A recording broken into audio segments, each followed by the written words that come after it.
Now, fair Hippolyta, our nuptial hour draws apace. 4 happy days bring in another moon. But oh, methinks how slow this old moon wanes. She lingers my desires. 4 days will quickly steep themselves in night. 4 nights will quickly dream away the time, and then the moon, like to a silver bow new bent in heaven, shall behold the night of our solemnities. Hippolyta, I wooed thee with my sword, and won thy love doing these injuries. But I will wed thee in another key, with pomp, with triumph, and with reveling. Happy be Theseus, our renowned Duke. Thanks, good Aegeus. What's the news with thee? Full of vexation come I with complaint against my child, my daughter Hermia. Stand forth, Demetrius, my noble lord. This man hath my consent to marry her. Stand forth, Lysander, and my gracious Duke. This man hath bewitched the bosom of my child. Thou, Lysander, thou hast given her rhymes, and interchanged love tokens with my child. With cunning thou hast filched my daughter's heart, and turned her obedience, which is due to me, to stubborn harshness. And my gracious Duke, be it so she will not hear before your grace, consent to marry with Demetrius. I beg the ancient privilege of Athens. As she is mine, I may dispose of her, which shall be either to this gentleman or to her death, according to our law. What say you, fair Hermia? Be advised, fair maid. To you, your father should be as God. Demetrius is a worthy gentleman. So is Lysander. In himself he is. But in this kind, wanting your father's voice, the other must be held worthier. I would my father looked, but with my eyes. Take time to pause. And by the next new moon, the sealing date betwixt my love and me for everlasting bond of fellowship. Upon that day, either prepare to die for disobedience of your father's will, or else to wed Demetrius, as he would. Relent, sweet Hermia, and Lysander, yield thy present title to my certain right. You have our father's love, Demetrius. Let me have Hermia's. Do you marry him? Scornful Lysander, true he hath my love, and what is mine my love shall render him, and she is mine, and all my rights of her I do estate unto Demetrius. I am, my lord, as well derived as he, as well possessed. My love is more than his. My fortunes in every way is fairly ranked, if not with vantage, as Demetrius's. And, which is more than all these boasts can be, I am beloved of the beauteous Hermia. Why should not I then prosecute my right? Demetrius, I'll avouch it to his head, made love to Neater's daughter, Helena, and won her soul. And she, sweet lady, dotes upon this spotted and inconstant man. I must confess, I have heard so much, and with Demetrius thought to said thereof. But Demetrius come, and come, Aegeus, you will go with me, for I have a private schooling for you both. For you, fair Hermia, look you arm yourself to fit your fancies to your father's will. Come, my Hippolyta, what cheer, my love? Ay me, for aught that I could ever read, could ever hear by tale or history, the course of true love never did run smooth. Be there as different in blood? Oh, cross, too high to be enthralled to low. Or else misgrafted by the respective years? Oh, spite, too old to be engaged to young. Or else it stood upon the choice of friends? Oh, hell, to choose love by another's eyes. Or, if there were sympathy in choice, war, death, or sickness did lay siege to it, making it momentous sound, swift as a shadow, short as any dream. If then true lovers have been ever crossed, it stands as an edict in destiny. Hear me, Hermia. I have a widow aunt, a dowager of great revenue, and she hath no child. From Athens is her house remote 7 leagues, and she respects me as her only son. There, gentle Hermia, may I marry thee, and to that place the sharp Athenian law cannot pursue us.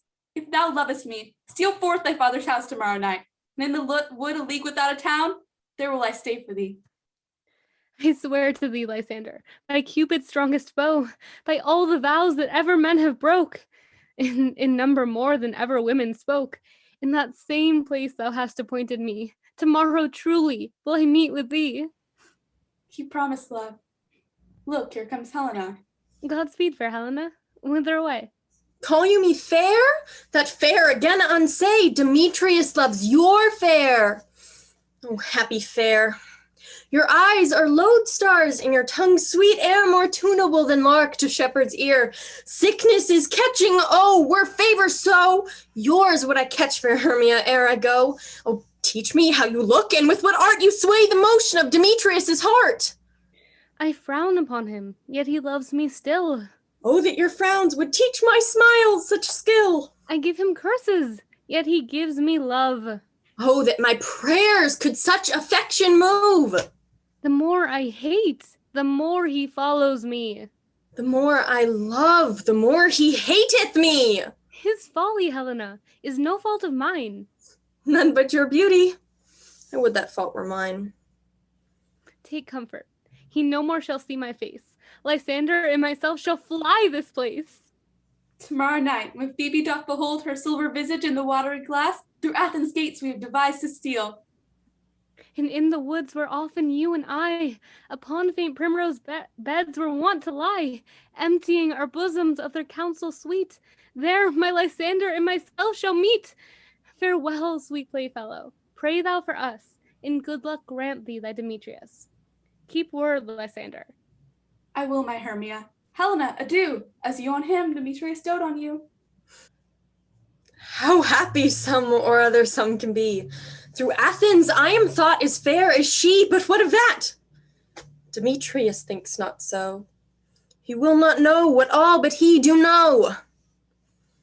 And as he errs, doting on Hermia's eyes, so I, admiring of his qualities, things base and vile, holding no quantity, love can transpose to form and dignity. Love looks not with the eyes, but with the mind, and therefore is winged Cupid painted blind. For ere Demetrius looked on Hermia's eyne, he hailed down oaths that he was only mine. And when this hail some heat from Hermia felt, so he dissolved, and showers of oaths did melt. I will go tell him for Hermia's flight, then to the wood will he tomorrow night pursue her, and for this intelligence, if I have thanks, it is a dear expense. But hear me nigh to enrich my pain, to have his sights thither, and back again.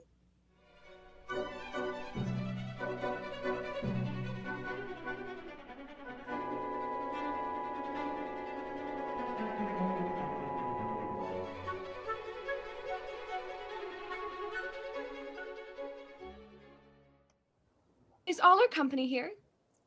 You were best to call them generally, one by one, according to the script. Here is a scroll of everyone's name, which is thought fit through all of Athens to plan our interlude before the Duke and Duchess on their wedding day at night.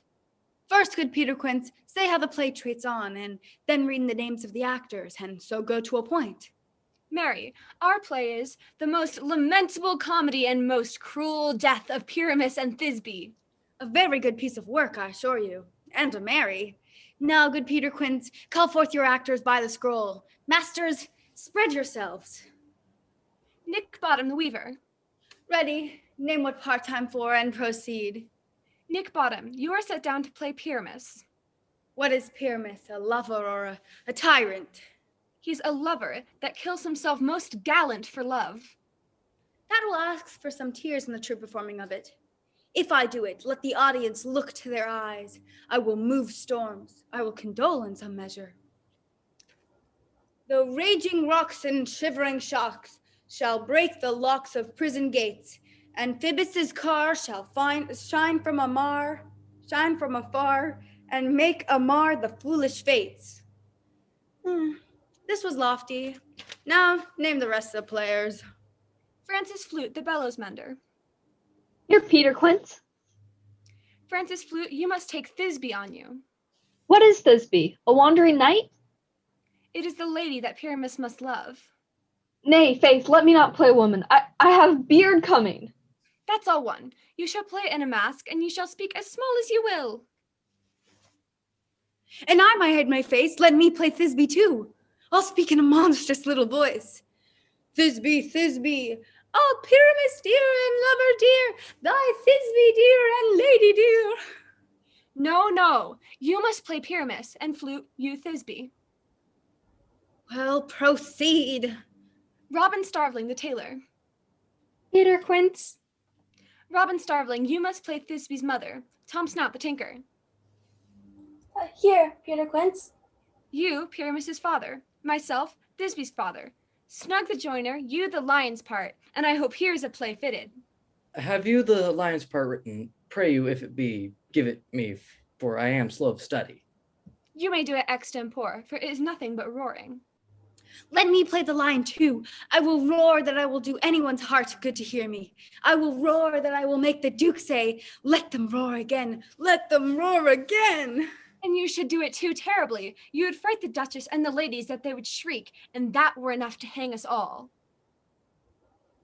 That would hang us, every one. I grant you, friends, if you should fright the ladies out of their wits, they would have no more discretion but to hang us. But I will aggravate my voice so that I will roar you as gently as any sucking dove. I will roar you any tweer nightingale. You can play no part but Pyramus. Pyramus is a sweet-faced man, a proper man as one should see in a summer's day, a most gentlemanlike man. Therefore, you must needs play Pyramus. Well, I will undertake it. Masters, here are your parts, and I am to entreat you, request you, and desire you to call them by tomorrow night, and meet me in the palace wood, a mile without the town, by moonlight. There we will rehearse. I pray you fail me not. There we will meet, and we will rehearse most obscenely and courageously. Take pains, be perfect. Adieu. At the Duke's Oak we meet. Enough. Hold or cut bowstrings.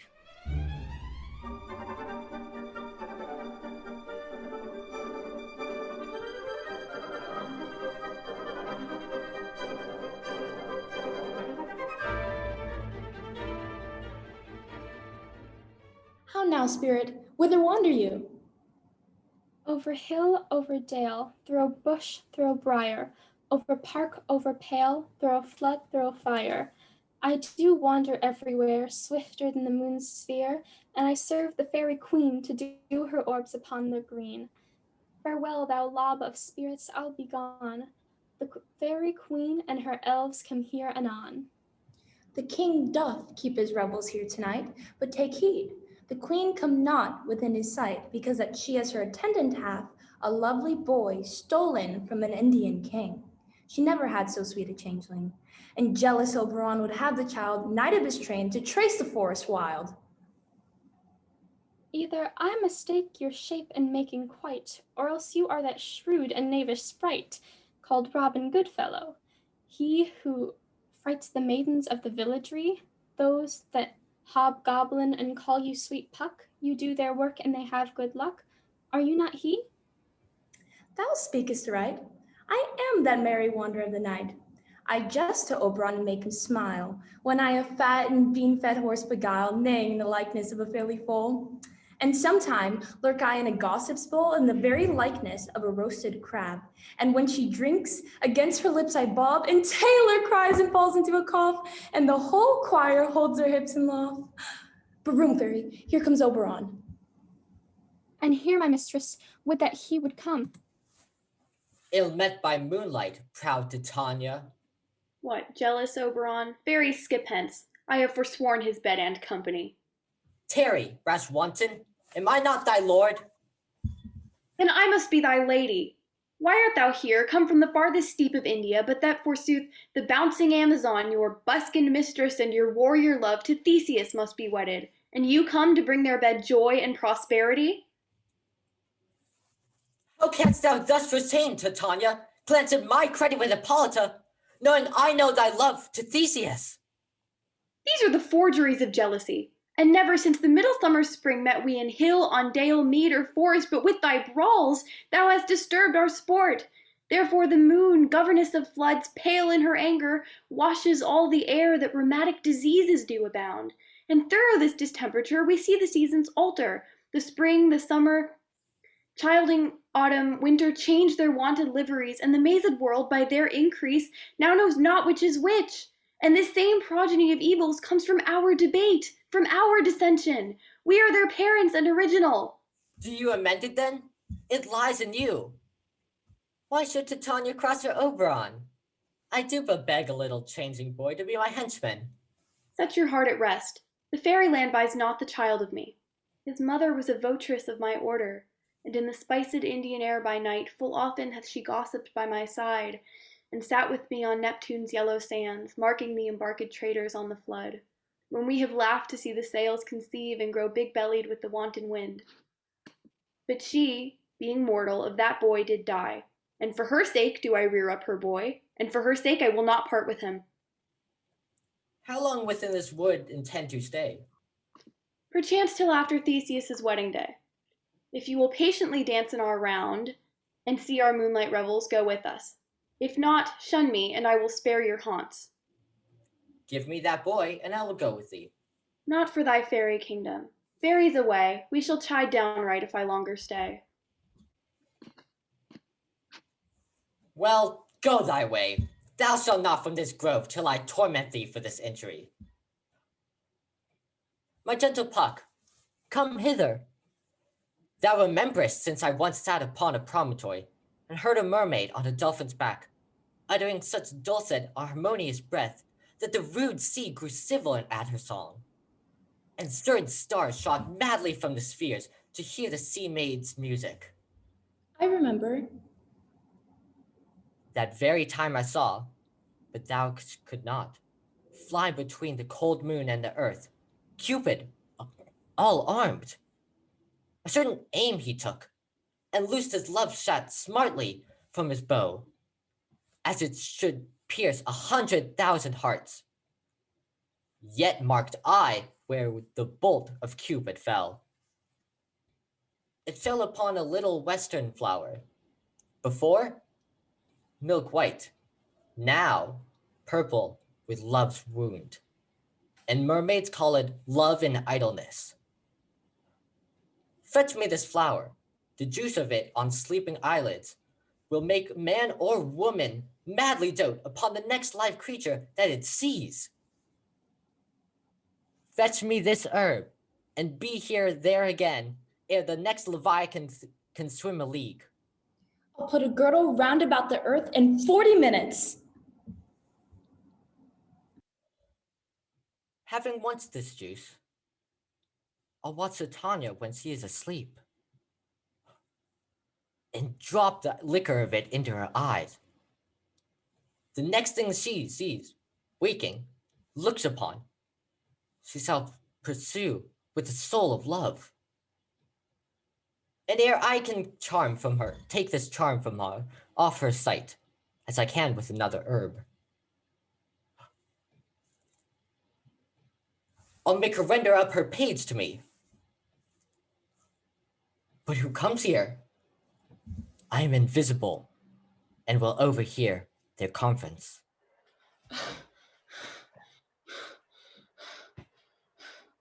I love thee not, therefore pursue me not. Where's Lysander and fair Hermia? The one I'll slay, the other slayeth me. Thou toldest me that I were stolen onto this wood, hence get thee gone and follow me no more. You draw me, you hard-hearted adamant, but yet you draw not iron, for my heart is true as steel. Leave you your power to draw, and I shall have no power to follow you. Do I entice you? Do I speak you fair? Or rather, do I not, in plainest truth, tell you I do not, nor I cannot love you? And even for that, I do love you the more. I am your spaniel, and Demetrius, the more you beat me, I will fawn on you. Tempt not too much the hatred of my spirit, for I am sick when I do look on thee. And I am sick when I look not on you. You do impeach your modesty too much, to leave the city and commit yourself into the hands of one that loves you not, to trust the opportunity of the night, and the ill counsel of a desert place, with the rich worth of your virginity. Your virtue is my privilege, for that it is not night when I do see your face, therefore I think I am not in the night. Nor doth this wood lack worlds of company, for you in my respect are all the world. Then how can it be said I am alone when all the world is here? Look on me. I'll run from thee and hide me in the brakes, and leave thee to the mercy of wild beasts. The wildest hath not such a heart as you. Let me go, or if thou follow me, do not believe, but I shall do thee mischief in the wood. Aye, in the temple, in the town, in the field, you do me mischief. Fie, Demetrius, your wrongs do set a scandal on my sex. We cannot fight for love as men may do. We were made to woo, and we're not made to woo. I'll follow thee and make a heaven of hell to die upon the hand I love so well. Fare thee well, nymph. Ere he do leave this grove, thou shalt fly him, and he shall see. Hast thou the flower yet? Welcome, wanderer. Aye, there it is. I pray thee, give it to me. I know a bank where the wild thyme blows, where oxlips and nodding violets grow. There sleeps Titania, some time of the night, lulled in these flowers with dances and delight. And with this juice of this I'll streak her eyes, and make her full of hateful fantasies. Take some of it, and seek through this grove. A sweet Athenian lady is in love with its disdainful youth. Anoint his eyes, but do it when the next thing he espies may be the lady. You shall know the man by the Athenian garments he hath on. And look thou meet me there by the first cock crow. Fear not, my lord, your servant shall do so.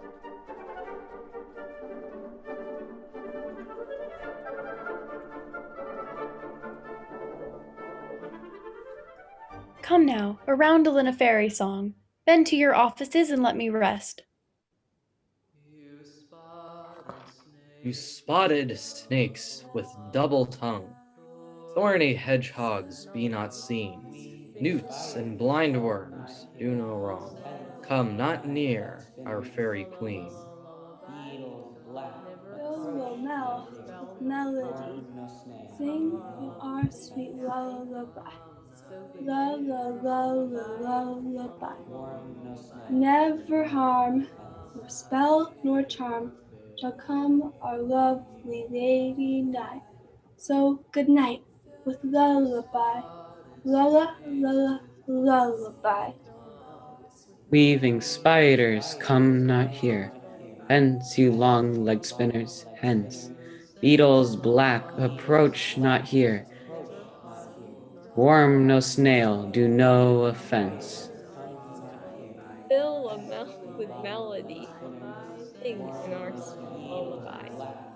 Lullaby. Lullaby. Never harm, nor spell, nor charm, come our lovely lady nigh. So good night, lullaby. Lullaby.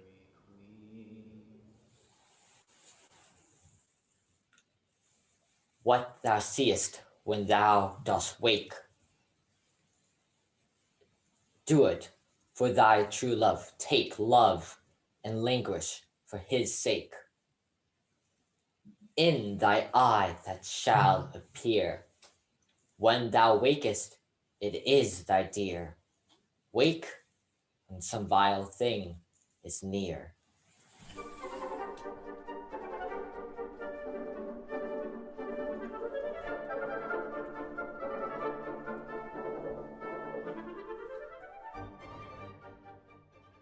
For love you faint with wandering in the wood, and, to speak troth, I have forgotten our way. We'll rest us, Hermia, if you think it good, and tarry for the comfort of the day. Be it so, Lysander. Find you out a bed, for I upon this bank will rest my head. One turf shall serve as pillow for us both. One heart, one bed, two bosoms, and one trough. Nay, good Lysander, for my sake, my dear, lie further off yet. Do not lie so near. Oh, take sense, sweet, of my innocence. I mean that my heart into yours is knit, so but one heart we can make of it.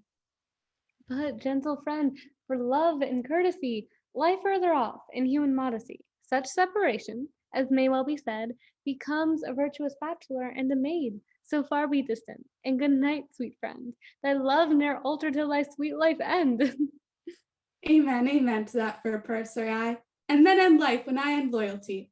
Here is my bed. Sleep give thee all's rest. With half that wish, the wisher's eyes be pressed. The forest I have gone, but Athenian I found none on whose eyes I might approve this flower's force in stirring love. Night and silence. Who is here? Weeds of Athens he doth wear. This is he, my master said, despised the Athenian maid.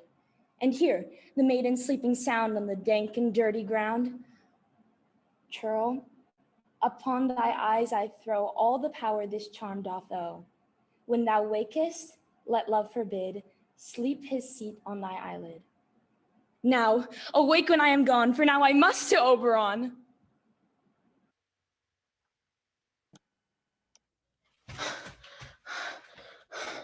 Stay! Wilt thou kill me, sweet Demetrius?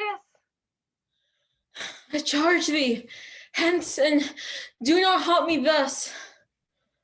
Oh, wilt thou leave me? Do not so. Stay, on thy peril. I alone will go. Oh, I am out of breath in this fond chase. The more my prayer, the lesser is my grace. Happy is Hermia, wheresoever she lies, for she has blessed and attractive eyes. How came her eyes so bright? Not with salt tears. If so, mine are oftener washed than hers. No, no, I am ugly as a bear, for beasts that meet me do run away in fear. But who is here? Lysander? On the ground, dead or asleep? I see no blood, no wound. Lysander, if you live, good sir, awake!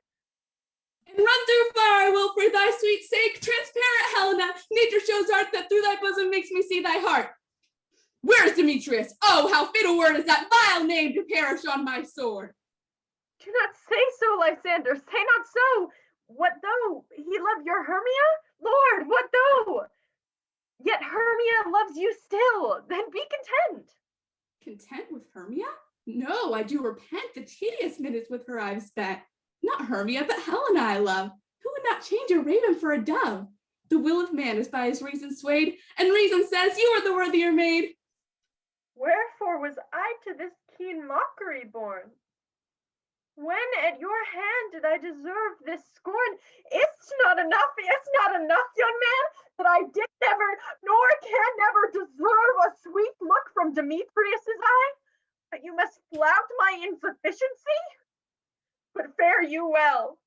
Perforce I must confess, I thought you lord of more true gentleness. She sees not Hermia. Hermia, sleep thou there, and never mayst thou come Lysander near. For, as a serpent of the sweetest things, the deepest loathing to the stomach brings. And, all my powers, address your love and might, to honor Helen, to be her knight. Help me, Lysander, help me! Do thy best to pluck this crawling serpent from my breast. Ay me, what a dream was here. Lysander, look how I do quake with fear. Methought a serpent ate my heart away, and you sat smiling at his cruel prey. Lysander? What, removed? Lysander, Lord! What, out of hearing? Gone? No sound? No word? Alack, where are you? Speak, and if you hear, speak of all loves. I swoon almost with fear. No, but I well perceive you are not nigh. Either death or you I'll find immediately.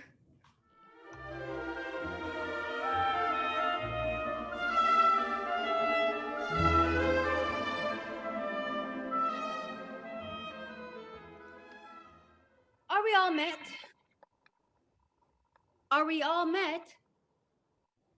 Are we all met? Pat, Pat. And here's a marvelous convenient place for our rehearsal. What sayest thou, Bully Bottom? There are things in this comedy of Pyramus and Thisbe that will never please. First, Pyramus must draw his sword and kill himself, which the ladies cannot abide. How answer that? I believe we must leave the killing out when all is done. Not a whit, but I have a device to make all well. Write me a prologue, and let the prologue seem to say we do no harm with our swords, and that Pyramus is not killed indeed.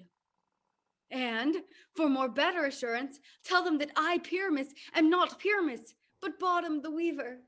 This will put them out of fear. Will not the ladies be afeard of the lion? I fear it, I promise you. Masters, you ought to consider with yourselves to bring in, God shield us, a lion amongst ladies is a most dreadful thing. Therefore, another prologue must tell he is not a lion. And there indeed let him name his name and tell them plainly he is Snout the Joiner. It shall be so. But there are two hard things. That is, to bring moonlight into a chamber, for you know Pyramus and Thisbe beat my moonlight. Doth the moon shine that night we play our play? A calendar. Look in the almanac, find out moonshine, find out moonshine. Aye, or else one must come in with a bush of thorns and a lantern, and say he comes to disfigure, or to present, the person of moonshine. Then there's another thing. We need a wall in the great chamber, for Pyramus and Thisbe says the story did talk through the chink of a wall. You can never bring in a wall. Oh, what say you, Bottom?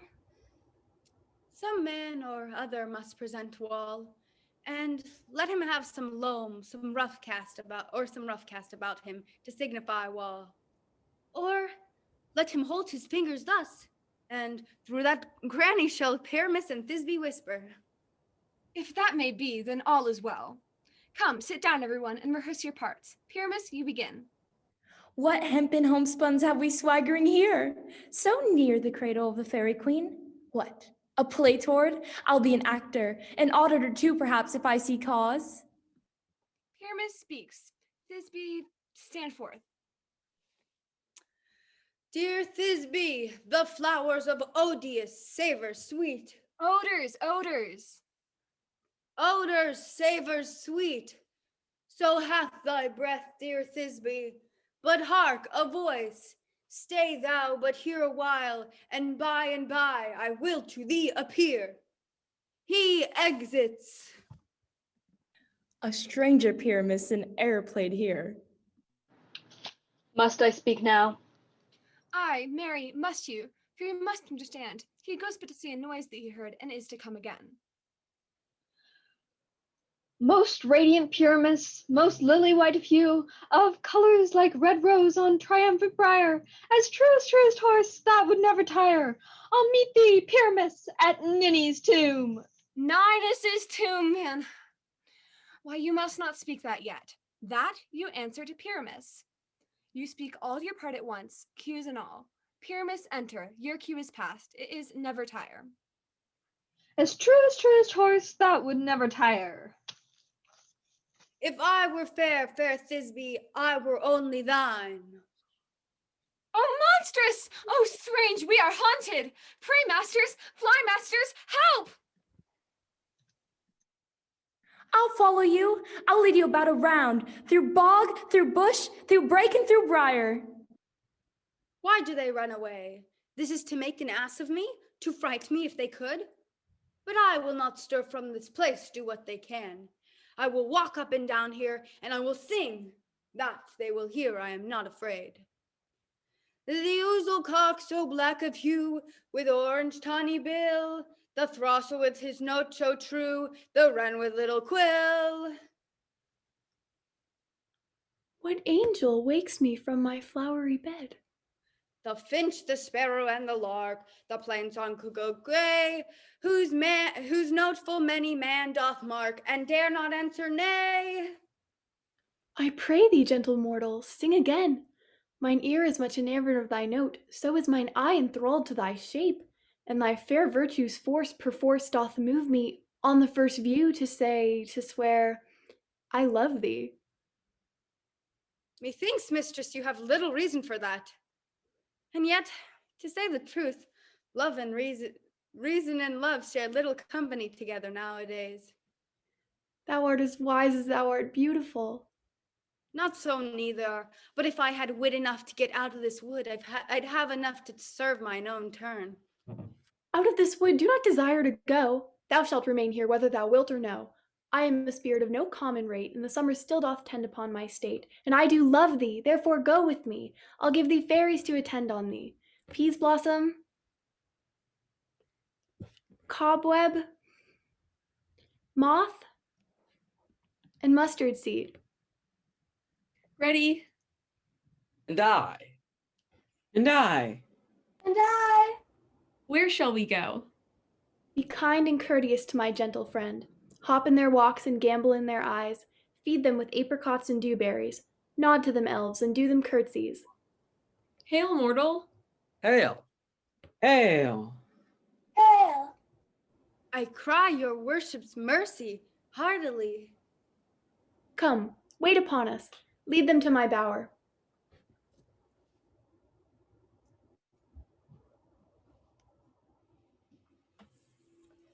I wonder if Tanya be awakened. Then what it was that next came in her eye, which she must dote on in extremity. Here comes our messenger. How now, mad spirit? What night rule about this haunted grove? My mistress with the monster is in love. Near to her close and consecrated bower, while she was in her dole and sleeping hour, a crew of patches, rude mechanicals, were met together to rehearse a play intended for the great Theseus's nuptial day. The shallowest thick skin of that barren sort, who Pyramus presented in their sport, forsook the scene and entered in a break. When I at this advantage did take, an ass's knoll I fix it on their head. Anon, Thisbe must be answered, and forth my mimic comes. When they do spy, sever themselves and madly sweep the sky, I led them in on a distracted fear, and left sweet Pyramus translated there. When in that moment, so it came to pass, Titania straightway loved an ass. This falls out better than I could devise. But hast thou yet latched the Athenian's eyes with the love juice, as I did bid thee do? I took him sleeping, that is finished too. Stand close. This is the same Athenian. This is the woman, but not this the man. Oh, why rebuke you him that loves you so? Lay breath so bitter on your bitter foe. Now I but chide, but I should use thee worse, for thou, I fear, hast given me cause to curse. If thou hast slain Lysander in his sleep, being o'er shoes and blood, plunge in the deep and kill me too. It cannot be but thou hast murdered him. So should a murderer look. So dead, so grim. So should the murdered look, and so should I, pierce through the heart with your stern cruelty. Yet you, the murderer, look as bright, as clear, as yonder Venus in her glimmering sphere. What's this to my Lysander? Where is he? Ah, good Demetrius, wilt thou give him me? I had rather give his carcass to my hounds. Out, dog! Out, cur! Thou drivest me past the bounds of maiden's patience. Hast thou slain him, then? Henceforth be never numbered among men. You spend your passion on a misprized mood. I am not guilty of Lysander's blood, nor is he dead, for aught that I can tell. I pray thee, tell me then that he is well. And if I could, what should I get there for? A privilege never to see me more, and from thy hated presence part I so, whether he be dead or no.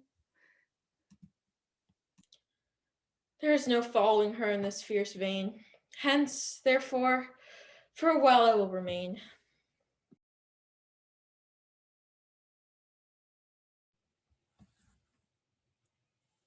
What hast thou done?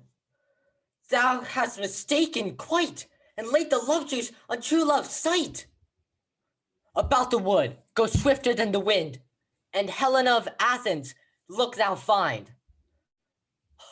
By some illusion, see thou bring her here. I'll charm his eyes, against she do appear. I go, look how I go, swifter from the arrow from the Tartar's bow.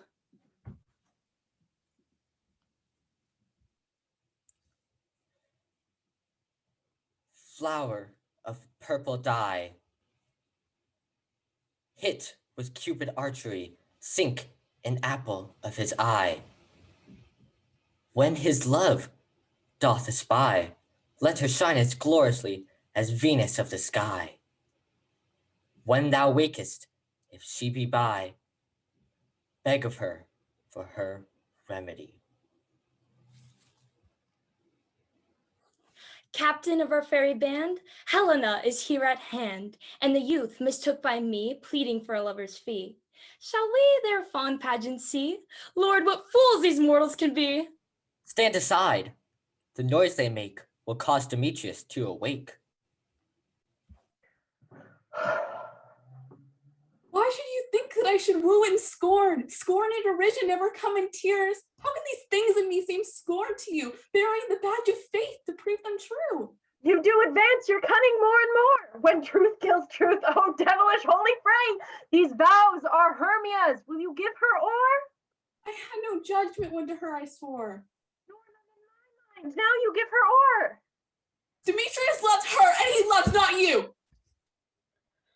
Oh, Helen, goddess nymph, perfect divine, to what my love shall I compare thy nine? Crystal is muddy, oh, how ripe and show thy lips, those kissing cherries tempting grow. Let me kiss the seal of bliss. Oh, spite. Oh, hell, I see you all are bent to set against me for your merriment. If you were civil and knew courtesy, you would not do me thus much injury. Can you not hate me, as I know you do, but you must join in souls to mock me too? You are unkind, Demetrius.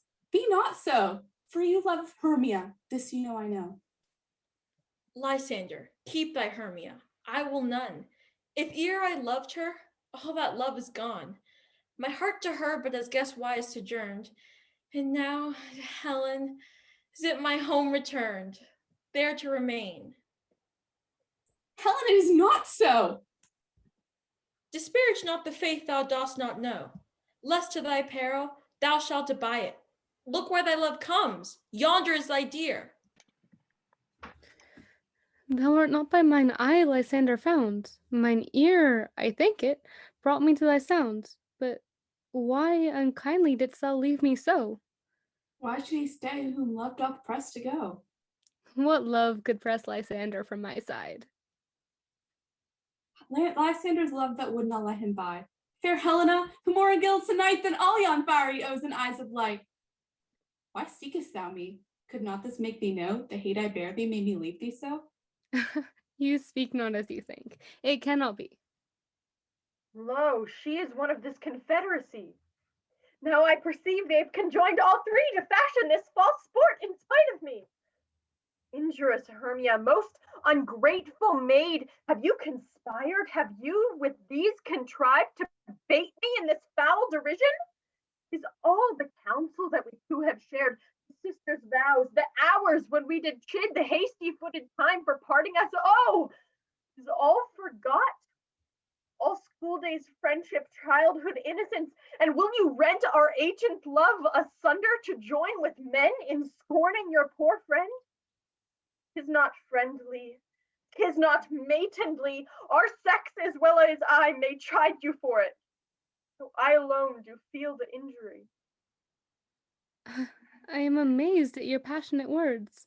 I scorn you not. It seems that you scorn me. Have you not set Lysander, as in scorn, to follow me and praise my eyes and face, and send your other love Demetrius, who even but now did scorn me with his foot, to praise me and call me goddess, nymph, divine, and rare, precious, celestial? Wherefore speaks he this to her he hates? I understand not what you mean by this. I do. Persever counterfeit sad looks. Make mouths upon me when I turn my back. If you have any pity, grace, or manners, you would not make me such an argument. But fare you well. 'Tis partly my own fault, which death or absence soon shall remedy. Stay, gentle Helena, hear my excuse, my love, my life, my soul, fair Helena. Oh, excellent! Helen, I love thee, by my life I do. I say I love thee more than he can do. If thou say so, withdraw and prove it too. Quick, come!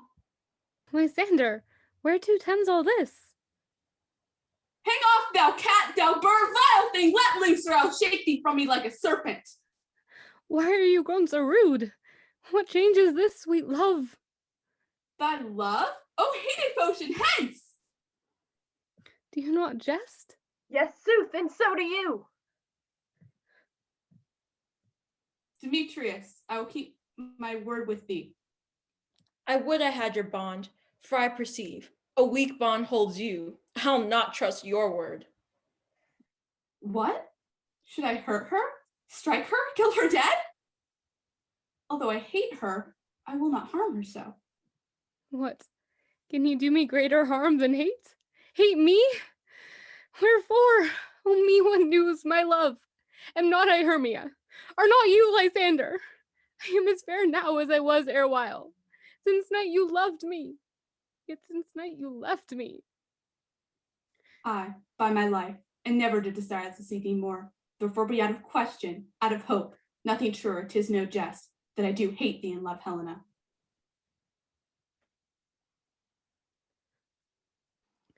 Oh me, you juggler, you canker blossom, you thief of love! What, have you come by night and stolen my love's heart from him? Hi, if faith, have you no modesty, no maiden shame, no touch of bashfulness? Will you tear impatient answers from my gentle tongue? Fie, fie, you counterfeit, you puppet, you! Puppet. Why so? That way goes the game.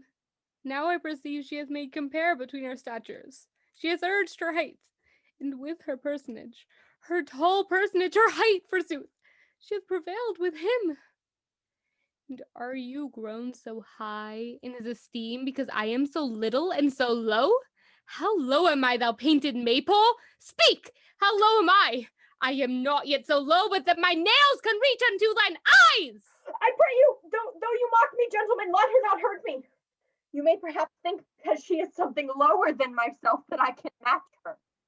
Lower? Hark again! Be not afraid, she shall not harm thee, Helena. No, sir, she shall not, though you take her part. Oh, when she is angry, she is keen and shrewd. She was a vixen when she went to school, and though she be but little, she is fierce. Little again. Nothing but low and little. Why will you suffer her to flout me thus? Let me come to her. Get gone, you runt, you minimus hindering of nutgrass maid, you beat, you acorn! You are too officious in her behalf that scorns her services. Let her take not her part, for if thou dost intend never so little show of love to her, thou shalt abide it. Come, follow if thou darest, to try who's right, of thine or mine is most in Helena. Follow? Nay, I'll go with thee, cheek by jowl. You, mistress, all this coil is long of you. Nay, go not back. I will not trust you, I, nor longer stay in your cursed company. Your hands than mine are quicker for a fray. My legs are longer, though, to run away.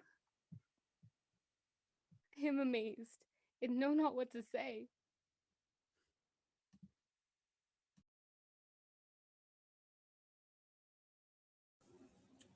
This is thy negligence. Still thou mistakest, or else committest thy knaveries wilfully. Believe me, King of Shadows, I mistook, and so far blameless proves my enterprise that I have anointed in Athenians' eyes, and so far I'm glad it did so sort, as their jangling I esteem a sport. Thou seest these lovers seek a place to fight. Hi, therefore, Robin, overcast the night, and lead these testy rivals so astray, as one not to come in with another's way. Like to Lysander, sometime fraying thy tongue, then stir Demetrius up with bitter wrong. And sometime rail thou like Demetrius, till o'er their brows test counterfeiting sleep. With leaders' legs and battery wings doth creep. Then crush this herb into Lysander's eyes, to take it thence all error with his might, and make his eyeballs roll with wonted sight. When they next wake, all this derision shall seem a dream and a fruitfulest vision. Whilst I in this affair do thee employ, I'll be to my queen and beg for an Indian boy.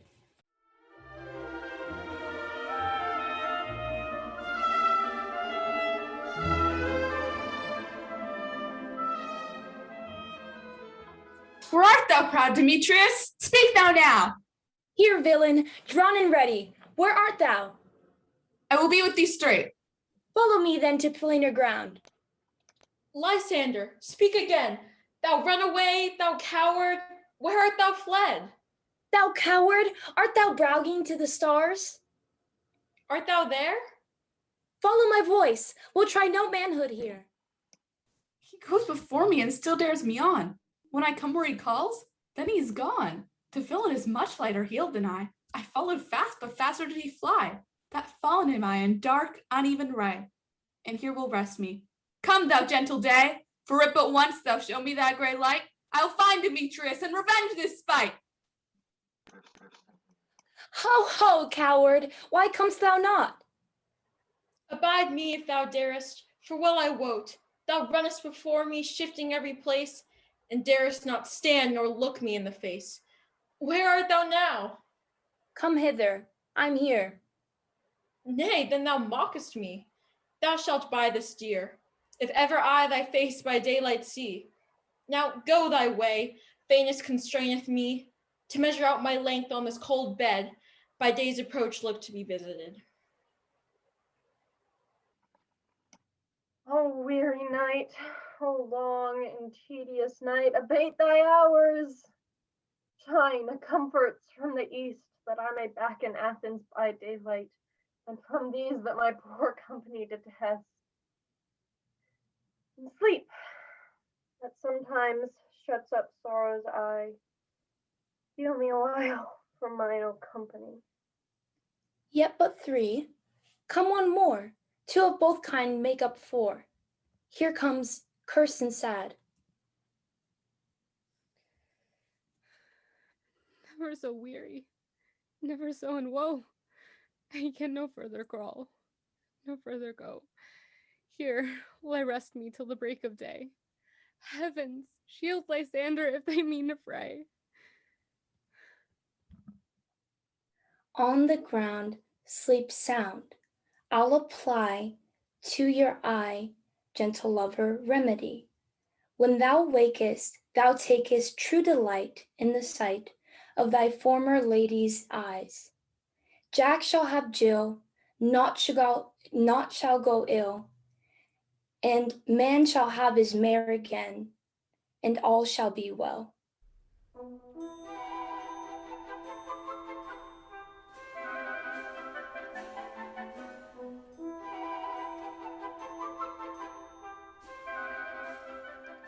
Come, sit thee down upon this flowery bed, while I thy amiable cheeks do coy, and kiss thy fair large ears, my gentle joy.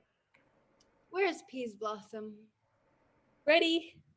Scratch my head, Peas Blossom. Where's Monsieur Cobweb? Ready? Monsieur Cobweb, good monsieur, get your weapons in your hand and kill me a red-hipped humblebee on top of a thistle. Where's Monsieur Mustard Seed? Ready? Monsieur Mustard Seed, good monsieur, give me your nieve. Pray you, leave your courtesy, good monsieur. What's your will? Nothing, but to help Caverly Cobweb to scratch. I must to the barber's, for methinks I'm marvels hairy about the face, and as I am a tender ass, if my hair do tickle me, I must scratch. What, wilt thou hear some music, my sweet love? I have a reasonable good ear in music. Let's have the tongs and the bones. Or say, sweet love, what thou desirest to eat? Truly a peck of provender, I could munch your good dry oats. Methinks I have a great desire to a bottle of hay. Good hay, sweet hay, hath no fellow. Pray you, let none of your people stir me. I have a great exposition of sleep come upon me. Sleep thou, and I will wind thee in my arms. Fairies be gone, and be always away. Oh, how I love thee, how I dote on thee. Welcome, good Robin. Seest thou this sweet sight? The dotage I do begin to pity, for meeting her late behind the wood, seeking sweet favors for this hateful fool. I did upbraid her and fall out of her. I then did ask her of her changeling child, which she straight gave me, and a fairy sent to bear in my bower in fairyland. And now that I have the boy, I'll undo this hateful spell upon her eyes. And Puck, take the head off the Athenian swain, that they, awakening, may all of to Athens as the others do. And think of no more of this night, but as a fierce vexation of a dream. And now, I will remove the spell from the Fairy Queen.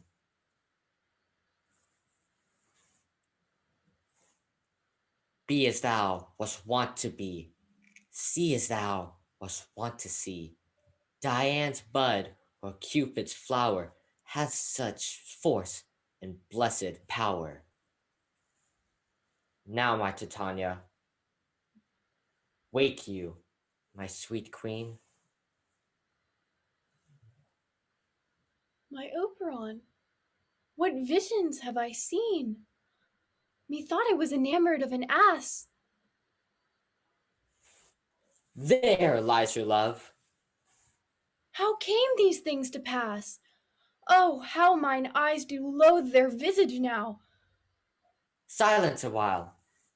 Puck, take off this head. Now when thou wakest, with thine own fool's eyes peep. Sound music. Come, my queen, take hands with me, and rock whereon these sleepers be. Now thou and I are in new amity, and will tomorrow midnight solemnly dance in Duke Theseus's house triumphantly, and bless it all to fair prosperity. Fairy King, attend and mark. I do hear the morning lark. Then, my queen, in silence sad, trip we after night's shade. We the globe can compass soon, swifter than the wandering moon. Come, my lord, and in our flight tell me how it came this night, that I sleeping here was found with these mortals on the ground.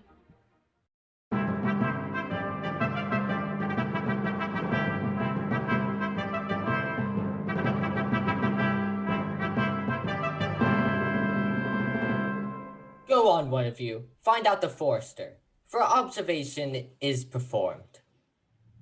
And since we have the reward of the day, my love shall hear the music of my hounds. I was with Hercules and Cadmus once, when in a wood of Crete they bayed the bear with hounds of Sparta. I never heard so musical a discord, such sweet thunder. But soft, what nymphs are these? My lord, this is my daughter here asleep. And this Lysander, this Demetrius is, this Helena, old Nader's Helena. I wonder if they're being here together. No doubt they rose up early for the rite of May.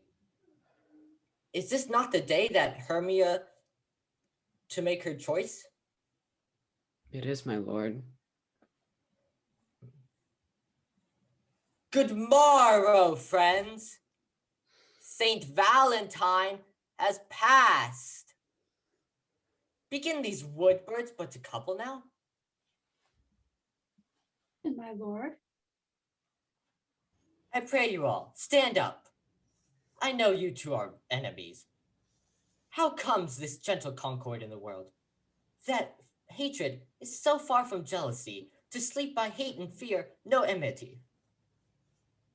My lord. My lord, I shall reply amazedly. I came with Hermia hither. Our intent was to be gone from Athens, where we might, without the peril of the Athenian law. Enough, enough, my lord, you have enough. I beg the law upon his head.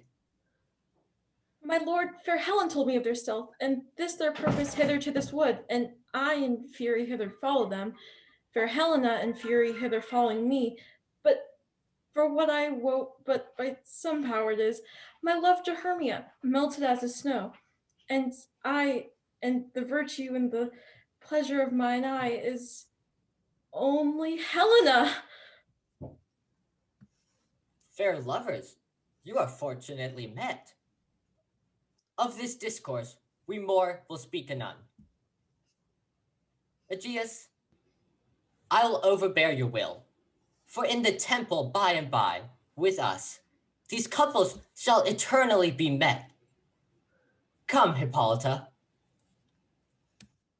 These things seem small and undistinguishable, like far-off mountains turned into clouds. Methinks I see these things with parted eye, when everything seems double. So methinks, and I have found Demetrius like a jewel, mine own and not mine own. Are you sure that we are awake? Do not you think that the Duke was here and bid us follow him? Yea, and my father. And Hippolyta. He did bid us follow to the temple. Why then, we are awake. Let us follow him, and by the way, let us recount our dreams. Well, when my cue comes, call me, and I will answer. My next is, most fair Pyramus.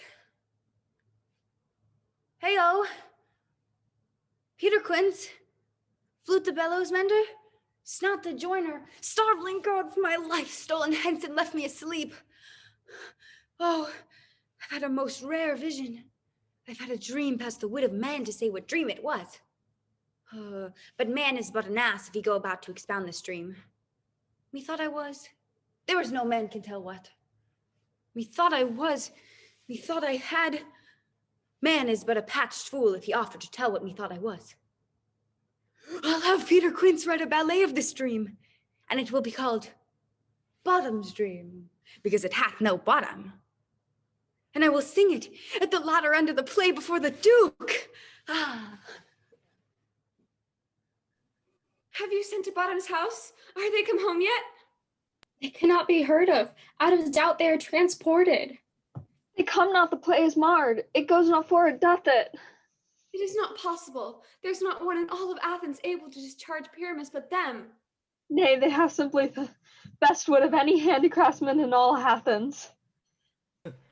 Masters, the Duke is coming from the temple, and there are two or three lords and ladies more married. For spore gone forward, we had all been made men. Oh, sweet bully bottom!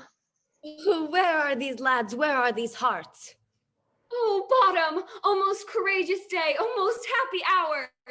No words of me. All I will tell you is that the Duke hath dined. Meet presently at the palace, and everyone look over his part, for the short and the long is, our play is preferred. And actors, eat no onions or garlic, for we utter sweet breath, and I do not doubt to hear them say it was a sweet comedy. No more words. Away, go away. "'Tis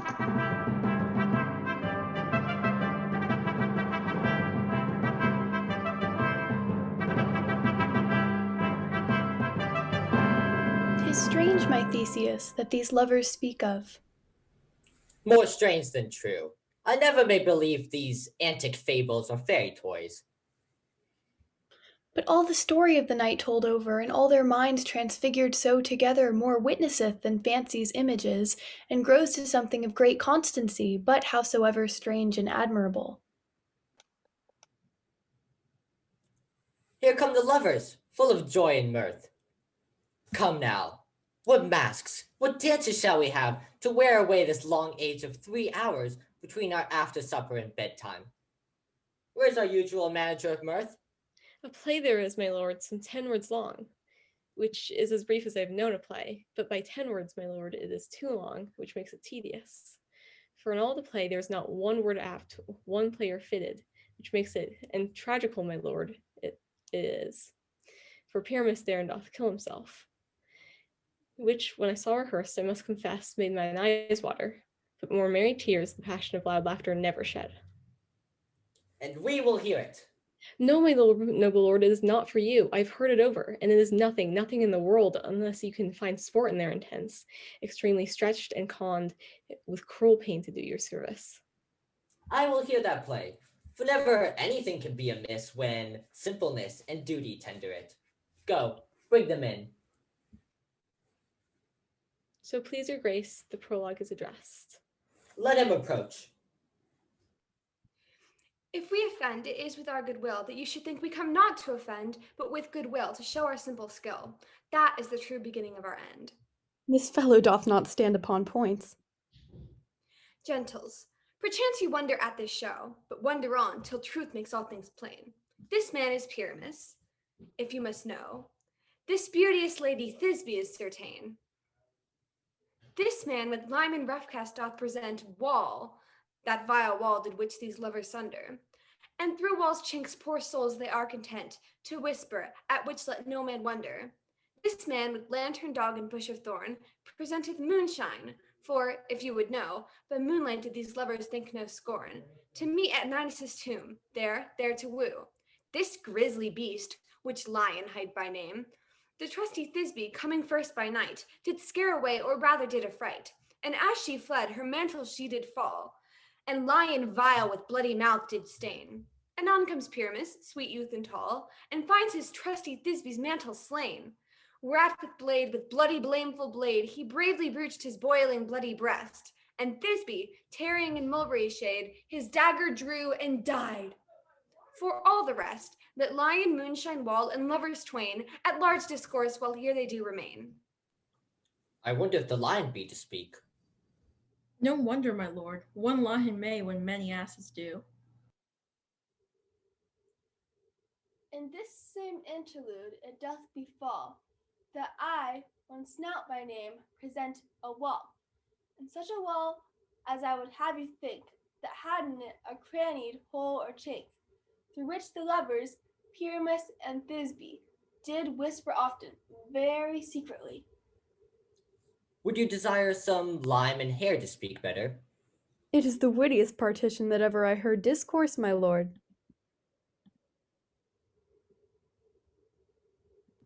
Pyramus draws not near the wall. Silence. O grim-looked night! O night with hue so black! O night which ever art when day is not! O night, alack, alack, alack! I fear my Thisbe's promises forgot. And thou, O wall, O sweet, O lovely wall, that standest between her father's ground and mine, show me thy chink to blink through with mine eyne. Thanks, courteous wall, Jove shield thee well for this. But what see I? No Thisbe do I see. O wicked wall, through whom I see no bliss. Cursed be thy stones for thus deceiving me. The wall, methinks, being sensible, should curse again. No, in truth, sir, he should not. Deceiving me is Thisbe's cue. She's to enter now, and I'm to spy her through the wall. You will see it fall pat as I told you. Oh, yonder she comes. O wall, full often hast thou heard my moans for parting my fair Pyramus and me. These cherry lips have often kissed thy stones with lime and hair knit up in thee. Oh, I see a voice. Now I will to the wall to spy, and there I can hear my Thisby's face. Thisby! My love, thou art my love, I think. Oh, kiss me through the hole of this vile wall. I kiss the wall's hole, not your lips at all. Wilt thou meet me at Ninny's tomb straightway? Tide life, tide death, I come without delay. And thus have I, wall, my part discharged so, and thus being done, away wall will go. This is the silliest stuff that ever I heard. Here come two noble beasts in, a man and a lion. You ladies, you who gentle hearts do fear the smallest monstrous mouse that creeps on floor, may now perchance both quake and tremble here, when lion rough in wildest rage doth roar. Then know that I, as Snug the joiner, am a lion fell, nor else no lion's damp. For if I should as lion come in strife unto this place, 'twere pity on my life. A very gentle beast, and of a good conscience. The very best out of beasts, my lord, that ear I saw. All I have to tell you is that the lantern is the moon. I, the man in the moon, this thorn bush my thorn bush, and this dog my dog. Why, all these should be in the lanthorn, for all these are in the moon. But silence! Here comes Thisby.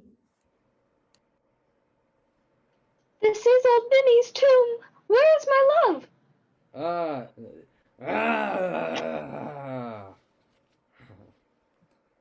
Well roared, lion. Well run, Thisby. Well shown, moon. Truly, the moon shines with a good grace. And so the lion vanished?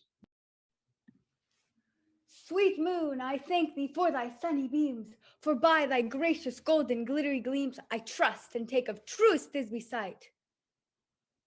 But stay, O sprite, but mark, poor knight, what dreadful dole is here? Eyes, do you see? How can it be? O dainty duck, O dear, thy mantle good? What stained with blood? Approach, you furies fell. This passion and the death of a dear friend would go near to make one look sad. Be sure, my heart, that I pity him. Oh, wherefore, nature, didst thou lion's frame, since line vile hath here deflowered my dear? Which is, no, which was the fairest dame, that lived, that loved, that looked with cheer. Come, tears, confound, out sword and wound, the pap of Pyramus. Thus die I, thus.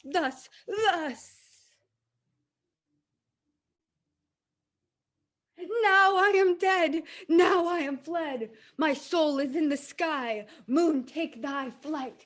Tongue, lose thy light. Now die.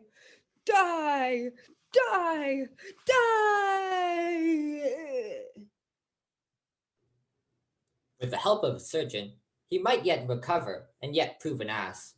How chance moonshine is gone before Thisby comes back and finds her lover.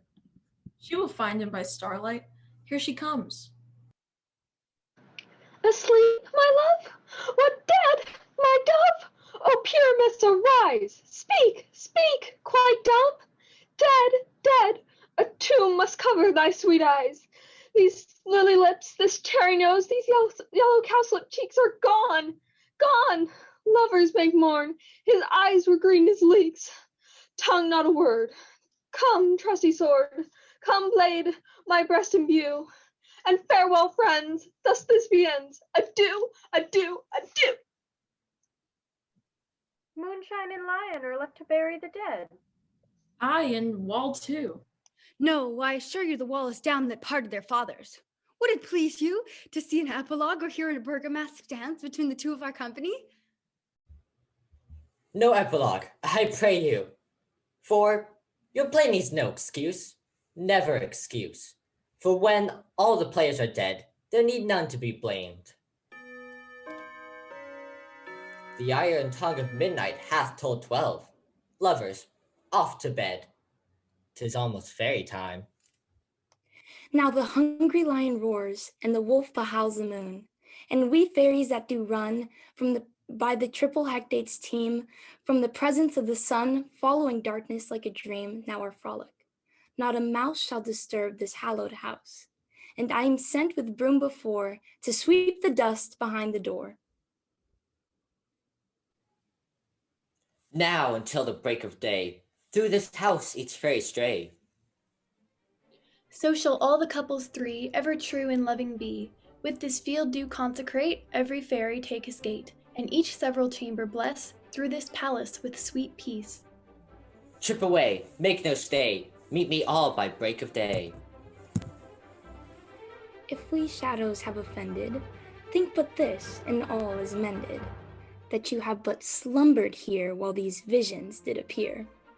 And this weak and idle theme no more wielding, but a dream. Gentles, do not reprehend. If you pardon, we will mend. And as I am an honest Puck, if we have unearned luck to scape the serpent's tongue, we will make amends ere long. Else the Puck a liar call. So good night unto you all. Give me your hands if we be friends, and Robin shall restore amends.